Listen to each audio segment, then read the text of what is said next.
d'être venu, de vous être déplacé, certains de l'extérieur de Québec. Donc, mon nom est Éric Duchemin, je suis directeur scientifique du laboratoire d'agriculture urbaine. On organise ce forum, on est content de vous accueillir à Québec. On organise en partenariat avec l'Université Laval, donc la Faculté des sciences agronomiques et de l'agriculture et de l'alimentation. Qui nous accueille ici. Donc, merci beaucoup de nous accueillir. Et on a aussi des partenaires, le gouvernement du Québec, l'Ordre des agronomes du Québec et le troisième étant l'Union des producteurs agricoles. Qui nous permet d'organiser cet événement-là sur les fermes en intérieur. Et là, comme vous allez voir, les fermes en intérieur, j'en ai discuté justement tantôt, ce n'est pas uniquement des verdurettes. C'est environnement contrôlé. Donc, c'est aussi des insectes, c'est aussi des champignons. Donc, c'est un peu l'idée de la journée, c'est de parler au niveau qu'est-ce qui se fait en recherche, au niveau qu'est-ce qui se développe au Québec.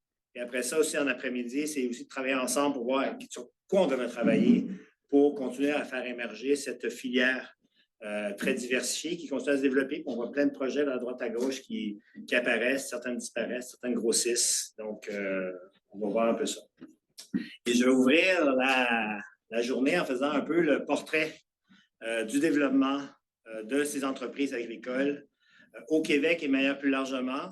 Les données ne sont pas nécessairement à jour. On ne fait pas ce genre de portrait-là à toutes les années. Donc, c'est une étude qui a été réalisée voici déjà 2 ans, donc par Adeline Cohen, qui était conseillère scientifique et agroéconomiste chez nous. Donc, il a réalisé cette étude-là. Donc, je vous retransmets ces études-là. J'ai fait quelques mises à jour sur certaines choses.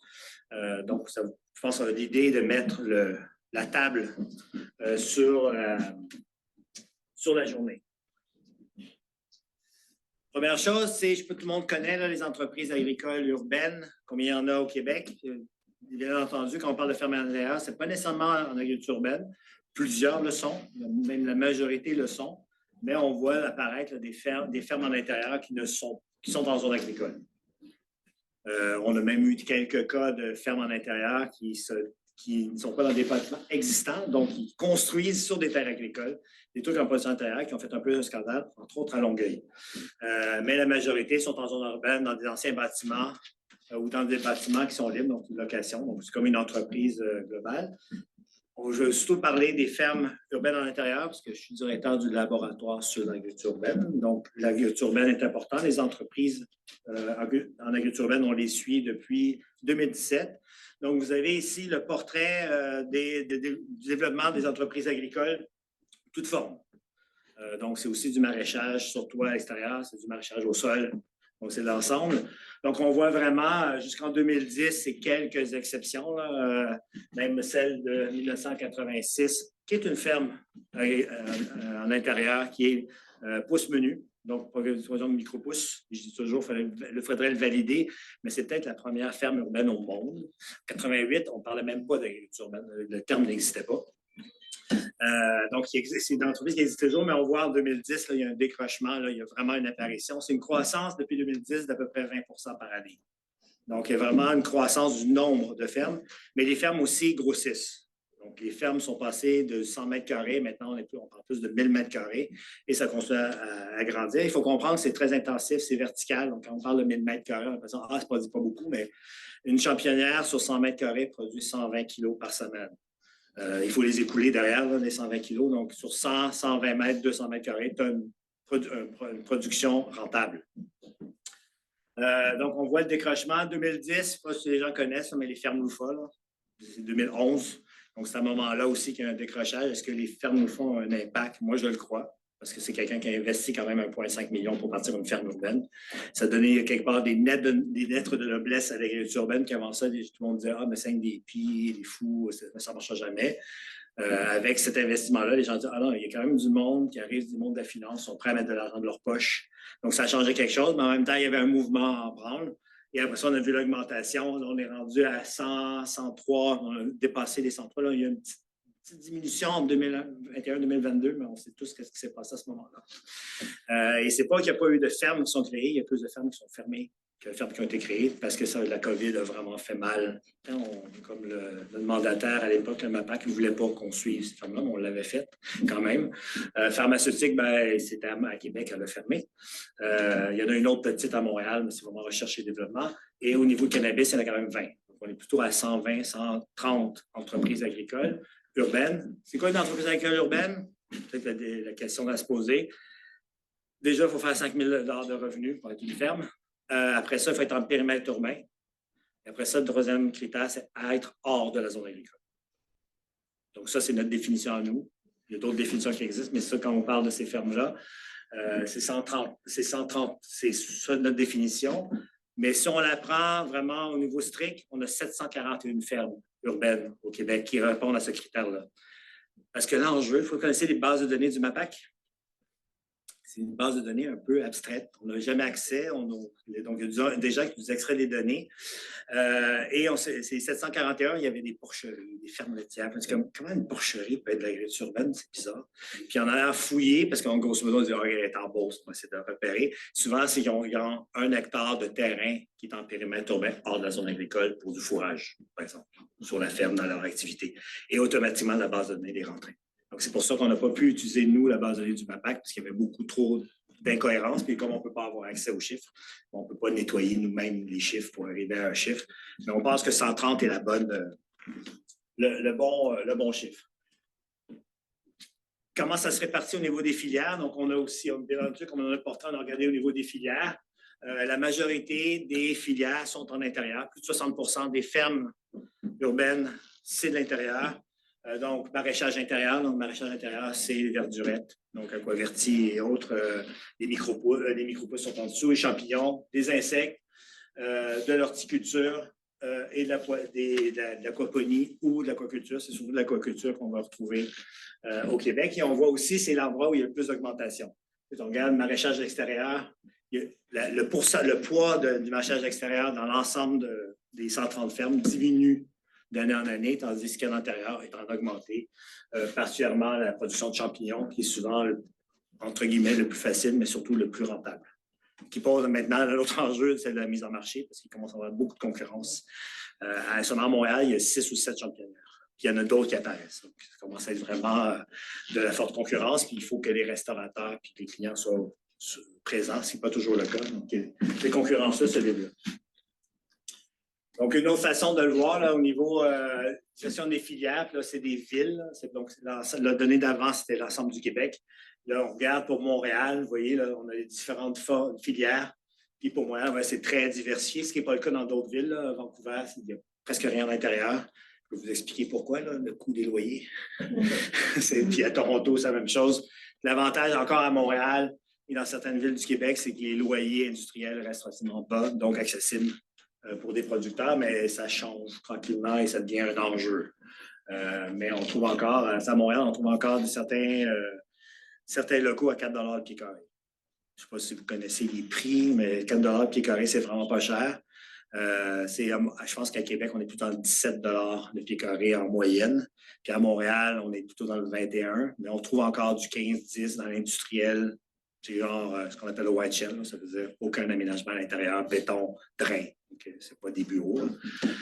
Mais ce qu'on se rend compte, c'est que c'est vraiment le 15 $ pied carré est comme une limite assez critique pour les fermes urbaines, qui reste une agriculture. Donc, l'agriculture, vous savez, c'est pas là qu'on fait des millions. Donc, ça, c'est un peu le portrait global. On va regarder beaucoup plus au niveau des filières et ma présentation va être vraiment axée sur la filière maraîchage intérieur, donc vraiment les verdurettes, c'est ce qu'on a suivi plus. Il y a d'autres intervenants qui pourront parler de la question des insectes et autres. Donc, nous, je vais faire là, le portrait du maraîchage intérieur, donc ce qu'on appelle les fermes verticales. Quand on dit ferme verticale, les gens pensent toujours à des plateaux comme ça, comme vous voyez ici. Le plateau avec différentes verticales ou à l'inversement comme Plenty. Je ne sais pas si vous connaissez Plenty. J'espère que vous avez connu parce qu'il n'existe plus. Mais qui, eux, c'est des murs. Donc, au lieu d'être des racks qui sont étagés, c'est vraiment des murs qui sont un contre l'autre. Un exemple, c'est beaucoup la production de fraises au Québec. Se fait comme ça aussi. C'est des murs qui sont verticales et non des étages.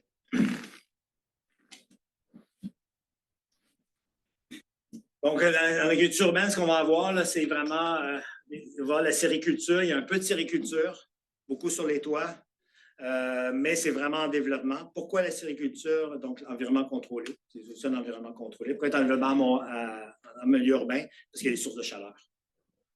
Un des enjeux de développement des serres, c'est le chauffage. Daniel va pouvoir en parler après dans ses modèles, mais c'est vraiment la question du chauffage et cette notion-là, c'est le coût associé. Si on se rapproche en ville, on peut se connecter à des sources qui ne coûtent rien. En fait, quand c'est du monde qui ont trop d'énergie et qui doivent l'utiliser. Donc, c'est pour ça que ça se développe. Après ça, c'est vraiment ce qu'on appelle les autres fermes à l'intérieur, en environnement clos. Donc, aussi éclairage artificiel. En sériculture, on va essayer d'utiliser de l'éclairage naturel. Et là, vous allez voir les exploitations, l'évolution du nombre de sites de production, structure bâtie. Grosso modo, beaucoup plus tard. Tantôt, on était en 2010, le décrochage au niveau des fermes. Là, on voit, c'est plutôt 2016. Donc, vraiment, ça va être plus tardif. C'est beaucoup plus d'investissement, c'est beaucoup plus technologique. Et encore, je pense qu'on a beaucoup de choses à apprendre sur les différentes technologies. Je sais, tantôt, j'ai parlé à quelqu'un qui a développé une technologie. Donc, différentes technologies à mettre en place. Il y a encore beaucoup de technologies étrangères. Donc, il y a encore beaucoup de fermes qui se mettent en place, qui achètent tout en Chine. Donc, c'est d'autres enjeux. Mais après ça, il y a une technologie qui se développe au Québec, mais c'est réussir à arriver avec des coûts réalistes. Je ne sais pas si vous connaissez Solom au niveau de l'éclairage. Voici 5 ans, les prix du développement de ces lumières-là, ce n'était pas envisageable pour une ferme. Maintenant, les coûts ont vraiment diminué et la recherche et le développement nous permet d'évoluer. Donc, pour ça, c'est plus tard, mais on voit encore quand même que ça se développe. Et on regarde au niveau des provinces, le Québec, quand même, est relativement en avance dans le domaine. Donc, au niveau des fermes à l'intérieur, on ne parle pas de sériculture, bien entendu. Et on parle vraiment plus du monde urbain. Donc, on a les conteneurs, c'est la même chose. Les conteneurs, un peu plus tard, 2017, décrochage, mais on voit que la production en conteneurs est beaucoup plus populaire à l'extérieur du Québec qu'au Québec. Bien qu'on voit des projets qui se développent au Québec, mais tu vois, on parle devant des projets, même si on ne trouve pas d'informations, les entreprises rouvrent fermes.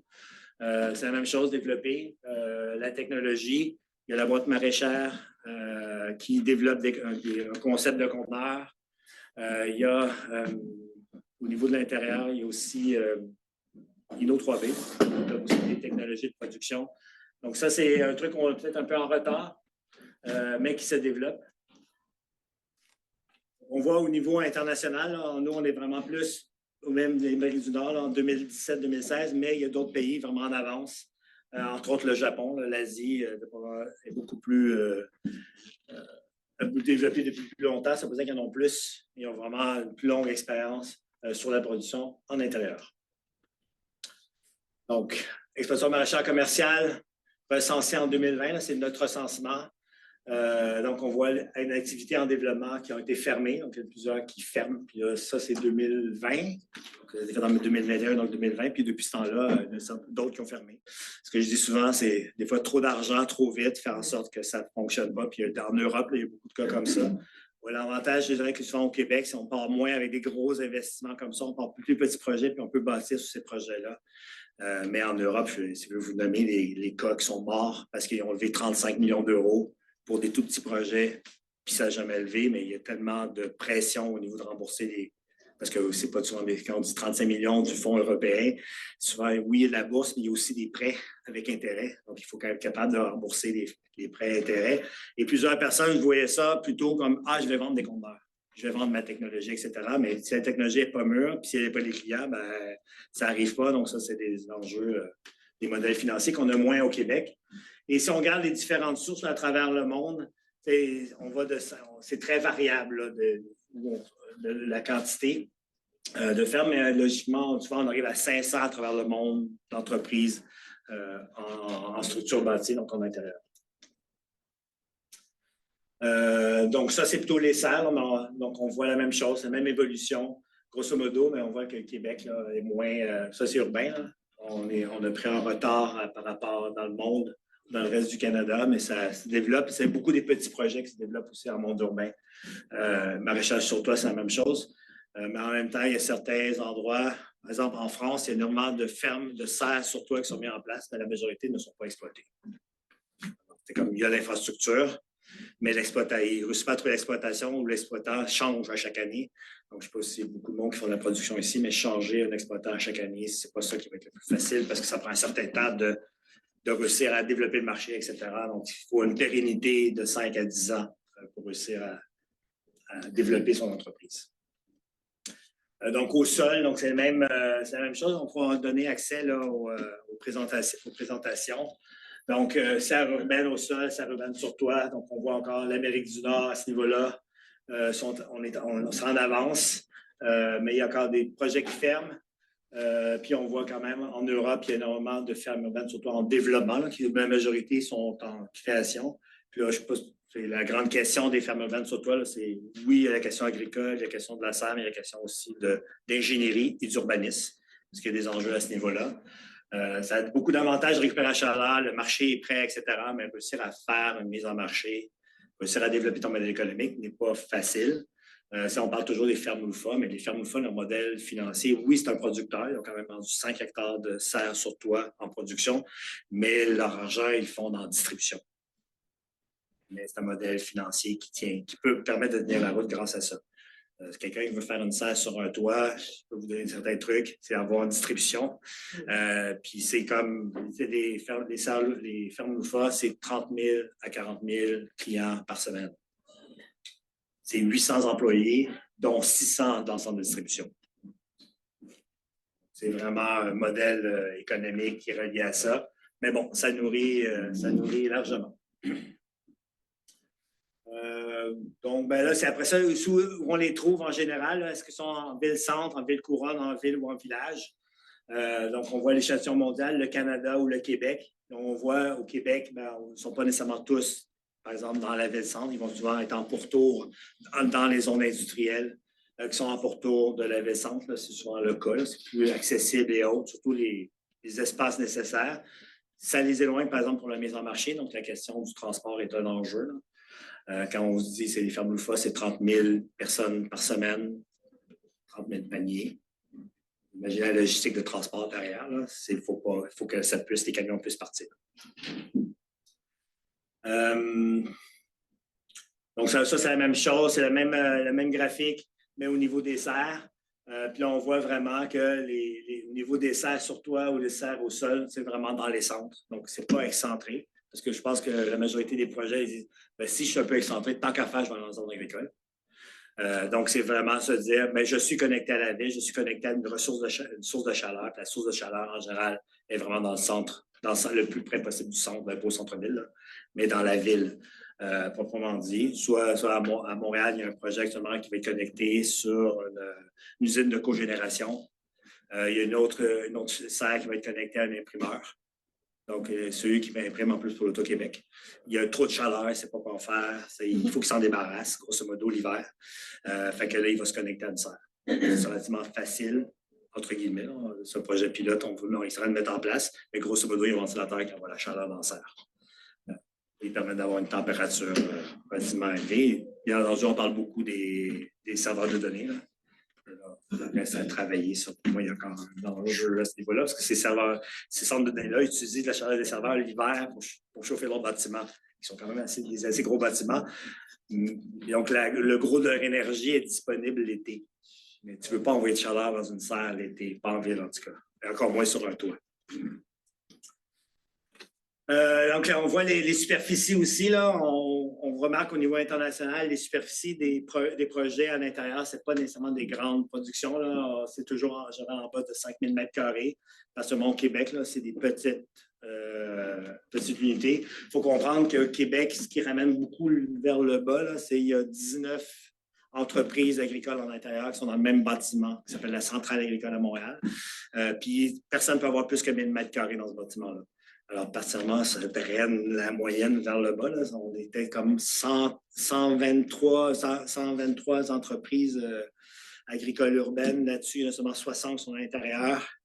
Puis déjà, il y en a presque 20 qui sont tout au même endroit, à moins de 1000. Donc, vous comprenez qu'on vient de faire une chute. Ça draine le truc.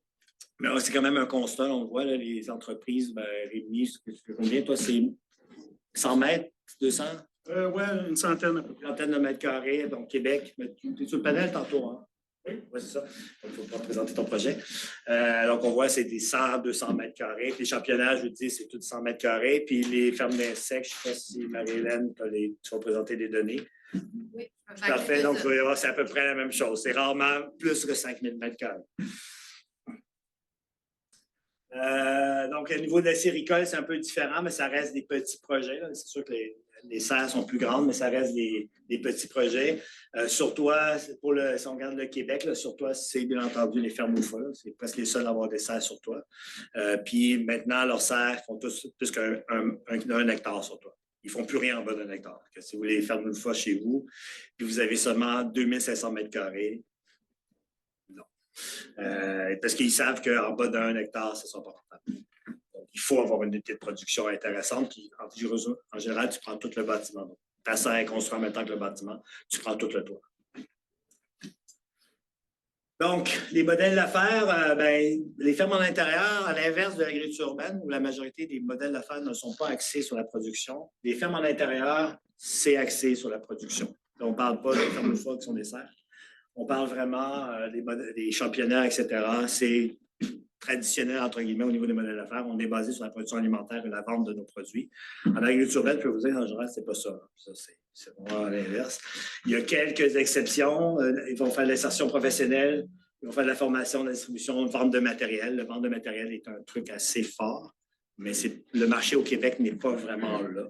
Mais en Europe, il y a vraiment du monde qui font la production en intérieur, mais leur modèle d'affaires est vraiment basé sur la vente de matériel. Donc, ils installent des fermes en intérieur pour d'autres. Sériculture, oui, les modèles d'affaires sont basés sur la production alimentaire, mais moins, parce qu'il y a beaucoup de projets sociaux aussi alentour de la sériculture urbaine. Donc, il y a vraiment beaucoup plus d'insertion, il y a beaucoup plus d'éducation, de sensibilisation à ce niveau-là.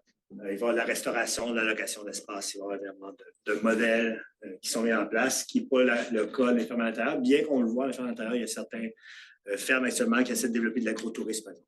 Donc, de faire un musée. Donc, ils peuvent recevoir des touristes l'hiver, puis donner une autre expérience que les traîneaux de chiens.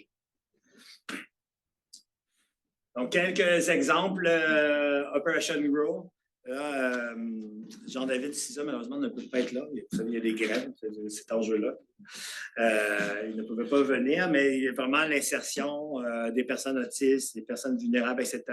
Les fermes à l'intérieur, les petites fermes à l'intérieur sont souvent utilisées pour des activités comme ça. Le CISA a justement un projet de recherche avec des personnes du spectre de l'autisme parce que c'est des tâches répétitives. Donc, il essaie de voir comment ça peut être une activité d'insertion professionnelle. Donc, c'est une réalité. Puis en plus, si souvent, on peut le faire dans le bâtiment où ils sont, etc. On fait ça dans la cave. À Montréal, actuellement, il y a un organisme communautaire qui a 150-200 mètres carrés qui voudrait faire une ferme à l'intérieur pour des activités d'insertion. Donc, on les prête de la clientèle aussi.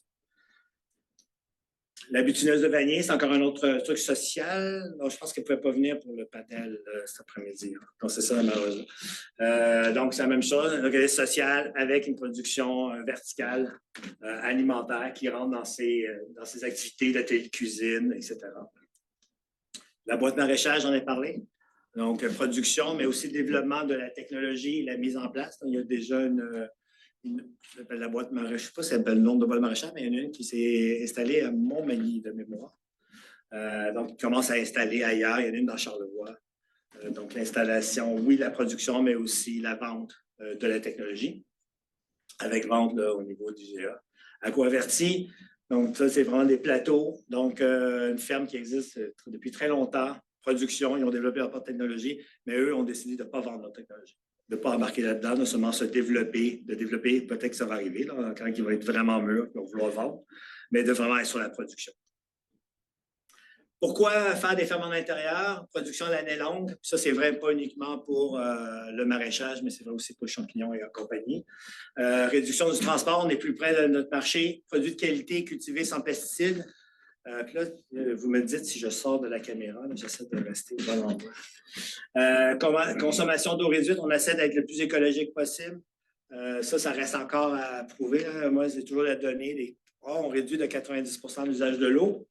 Pour l'instant, je n'ai pas trouvé l'étude. Je demande à plein de monde. Si quelqu'un connaît cette étude-là, donnez-la-moi là. Mais c'est clair qu'il y a une meilleure gestion de l'eau parce que, pour pas tous les projets, mais la majorité des projets, ils récupèrent leur eau, donc c'est en circuit fermé, qui pose des enjeux, par exemple, agronomiques sérieux, mais les fermes loufa récupèrent l'eau du toit, l'envoient dans le bassin, c'est filtré, traité, etc. Ça remonte dans le système et ça fait une boucle comme ça, le plus possible. Opercule, qui a une ferme d'aquaculture qui produit 35 tonnes d'ombre chevalier en ville, ben, ils utilisent en eau par jour 2 douches, ce qu'ils perdent. Tout le reste est en circuit fermé.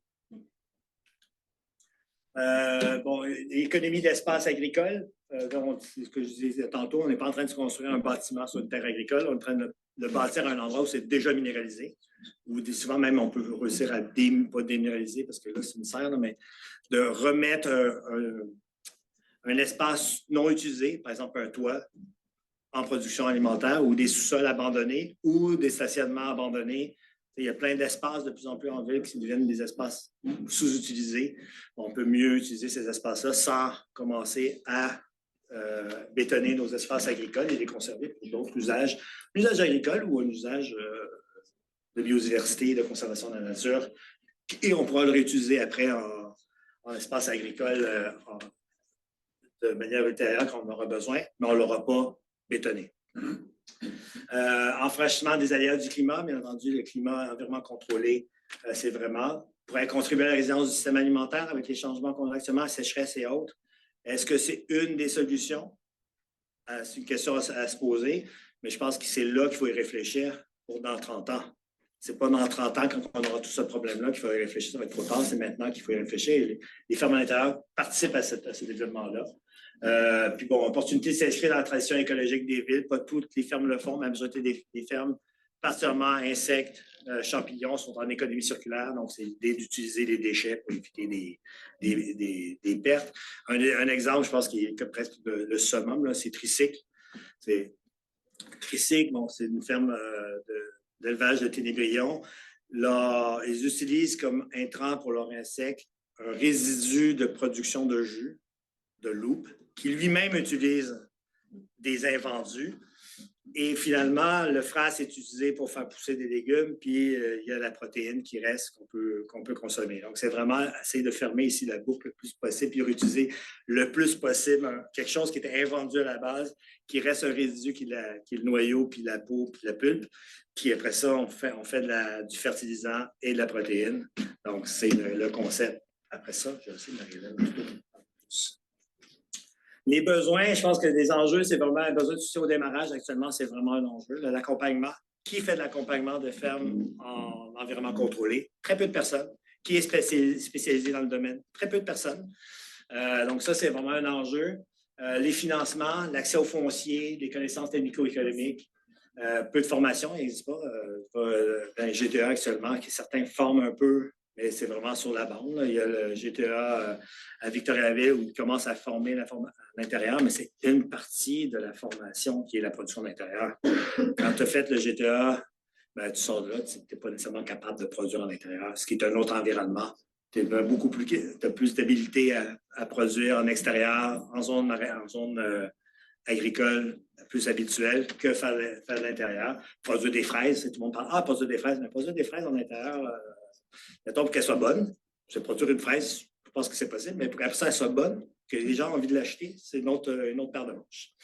Empreinte carbone, c'est vraiment, est-ce que c'est plus écologique? Il y a des études qui commencent à voir, est-ce qu'on peut réduire aussi l'empreinte carbone? Parce qu'on produit en ville, oui, ça a une empreinte, mais travailler sur la réduction de cette empreinte-là est nécessaire, mais il faut la connaître déjà, l'empreinte carbone. Il y a peu de recherche qui est faite, pas seulement au niveau des sources énergétiques et comment l'énergie peut être mieux utilisée, plus efficiente.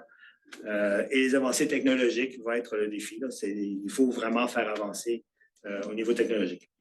Nous, je vais finir là-dessus. Qu'est-ce qu'on fait comme étude actuellement si on regarde au niveau des ressources humaines? Donc, c'est une recherche qu'on fait avec Michigan State University et Cornell sur voir au niveau des ressources humaines, parce que ces fermes-là ont besoin de ressources humaines. Mais les ressources humaines ne sont pas formées. Donc, comment on peut avoir, qui on peut avoir, comment on peut mieux les accompagner, quel est le besoin réel en main-d'œuvre pour ce type de ferme-là. Ben, ça, c'est une recherche qu'on mène actuellement avec eux depuis déjà 2021. Et ce qu'on a fait aussi au niveau du laboratoire, c'est qu'on a fait des fiches économiques sur la production en conteneur, sur la production à l'intérieur, voir, OK, il y a des projets qui existent, c'est quoi les coûts d'installation, c'est quoi le revenu potentiel, le coût d'exploitation, Puis est-ce que c'est rentable ou pas rentable? Puis c'est rentable au bout de combien de temps? Bien entendu, c'est des cas avec des modélisations. On se rend compte entre les conteneurs, oui, c'est rentable. Il y a encore la technologie à être mature, etc. Puis il y a d'autres enjeux des stations de conteneurs en ville. Personnellement, je ne suis pas un fou du conteneur. Mais l'idée du conteneur est d'avoir c'est la même chose que faire en bâti. Essayer un conteneur en ville, je ne sais pas si vous savez, là, mais il n'y a pas beaucoup de zonage, d'usage et de plans d'urbanisme qui permettent d'installer des conteneurs parce que sinon, on aurait des conteneurs partout en ville. C'est le fun. Tu mets un conteneur dans ta cour, ça fait ton cabanon. Mais non. Mais bon, il y a quand même cet enjeu-là de dire hey, est-ce qu'on est capable de produire en petite superficie, parce que c'est un conteneur, c'est vraiment petit, assez pour faire un modèle intéressant au niveau financier. Puis là, on parle de la ville, mais bien entendu, si on va dans les régions éloignées, ben, il y a d'autres opportunités dans des villages, entre autres. Les Premières Nations, ben, avoir des conteneurs, souvent, construire un bâtiment, c'est presque impossible. Là. Déjà, ils vont construire des maisons avant, tant que les matériaux arrivent et tout. Ben, des conteneurs, tu arrives en bateau, le conteneur débarque et tu viens d'avoir une unité de production d'un coup que tu peux mettre en économie circulaire dans ton village. Donc, il y a d'autres opportunités pour le conteneur, mais en milieu urbain, Ville de Québec, Montréal, ben là, il y a des enjeux autres. La question, c'est est-ce qu'on ne peut pas plutôt utiliser les bâtiments?